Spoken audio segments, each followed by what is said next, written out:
Welcome back to Full Circle with Mikali. We are talking about you and that relationship you're in or that marriage that you're in and how to deal with a conflict therein, because there'll always be an argument. There'll always be a difference in opinion, but how you handle that is where the magic lies. And we've been talking about a couple of ways to handle with Benjamin, but kuna ingine yenye sasa mimi nimesema, by the way, mimi niko hapa learning. Kuna ingine those ones like you know, you mentioned body language and you like, you know, I'm bubbly usually. I'm very loud. And then you notice I'm just not there. I'm just there day one. I'm just there gloomy. I'm not sharing. I'm not even cooking as well as I do. And I'm hoping that you're not even asking me what's wrong with me. There's something wrong. But you see, you're not okay. You might even be married to a prophet, but it doesn't necessarily mean they are seeing. Kwanza, it's even worse, Benjamin, when they ask you, what's wrong? What's wrong? Nico, like, you do not know. Can't you see? Don't you know what you did? And then you're not even telling them what. So like, what did I do? And then you get angry again. So now you're not even telling them what it is they did exactly. You're just acting up. But they're supposed to see. Can't they see? They're supposed to see. But I think, you know, that's what we assume. That's what we assume happens. You know, this is my guy. He knows me. And he does. Alafu wale wako kwa church. He's a man of God. He should tell in the spirit. You know, vision. He should be sharp, you know. And understandably so. Yes. Especially for the female side, you know, you want him to notice. You want him to be sensitive. But I think that is one thing that kills communication in relationships.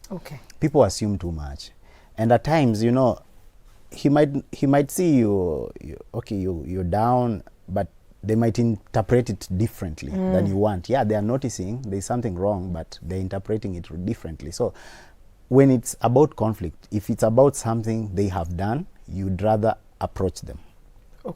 Look for a time, you know, when it's favorable and convenient for the both of you. Probably the kids are away or you've just refreshed, umekula, you good, and then talk to them. You know what, the other day you did this and I am not happy. You know, so be very objective in communicating.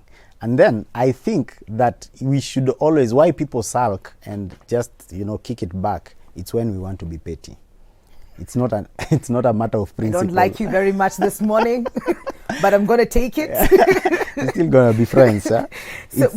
So instead of dealing with the issue, but it's true, what you're saying, it shows some sort of immaturity as well. If this is the person that you decided to live with the rest of your life, you can't be like that the whole time. You can't be passive. Ukikasirika kila saa, passive aggressive. Umekasirika to 24/7. But when you mentioned convenient time, what is convenient for me might not be convenient for you. How do we then find a balance to have that conversation?